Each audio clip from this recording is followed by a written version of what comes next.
Hey everyone, I'm Ryan with Appleton Lawn, Snow and Landscaping, and as I promised in the last video, I'm going to show you how we prepare for snow, or more specifically, how we prepare our crews to go out and service your property.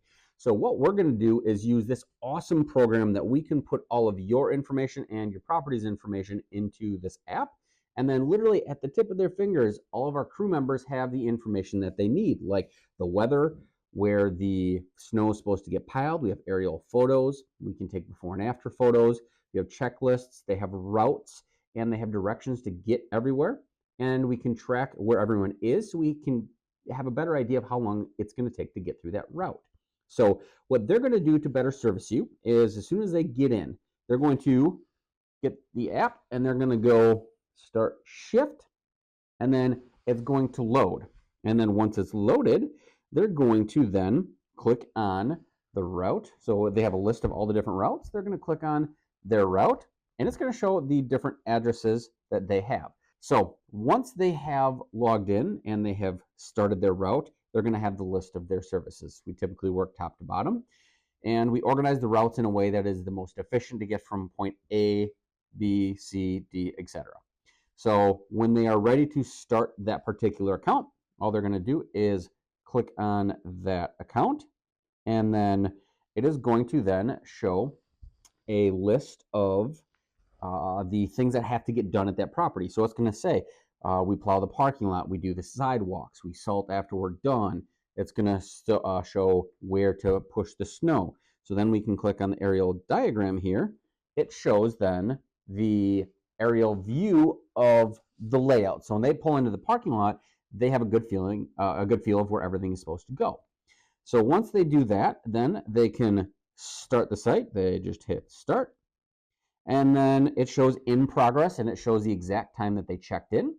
Also, all of these locations are geofenced, and so what that means is as soon as the driver enters the little imaginary fence that we draw around the property, it notifies us that the driver is there. So then they're going to input a couple different things right here. So they're going to then put the weather. They're going to fill in that it is a overcast day. They're going to fill in that the ground is either dry, wet, icy, or snow covered, plowed, drifted snow. And then they're going to, the temperature is automatically filled in.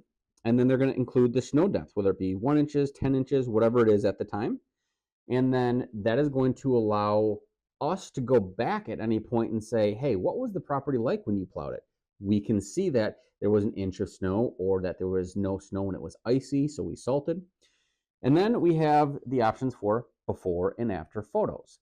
Now, these are going to allow the drivers, again, to drive around and take a couple pictures of what the property looks like before we were there, and then after we were there. So we can always go back and see what the condition was after.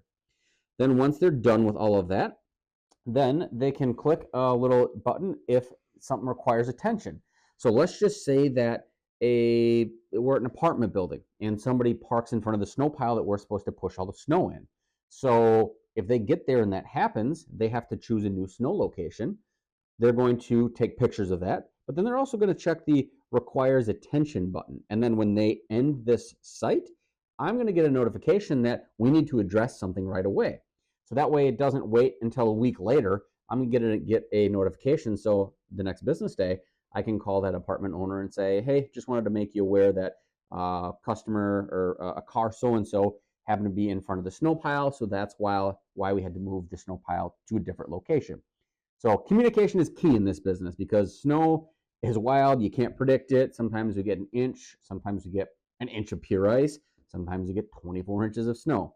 So the better communication we can have with our employees and our customers just makes everything that much better. Oh, and then at the end, they select what services they did. So they're going to hit, okay, they cleared the sidewalks, they cleared the parking lot, they salted the sidewalks, they salted the parking lot.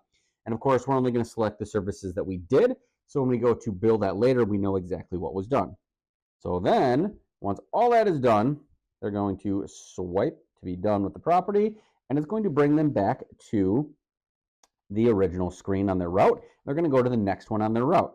And then if you can see, it says 1 time right next to the property that we just did. That shows that that property was done once. So on bigger snowstorms where we're going to plow multiple times, this allows our drivers to see as they work their way through the list, oh, okay, I've done this one once, but we have to go back and do it again. That way now they know they've done that property twice. So this tool has allowed us to be extremely organized. It's allowed the drivers to understand what has to get done. We can update routes mid-storm, so the drivers don't have to come back for new paperwork. They have everything right here. And in the end, it just makes everything much better for the end user, you, because we're able to provide a better service, a more timely service, and we can show what was done and what wasn't done. So I hope this explains a little bit about how we operate for Snow, and we look forward to taking you on as a customer this year. Thanks.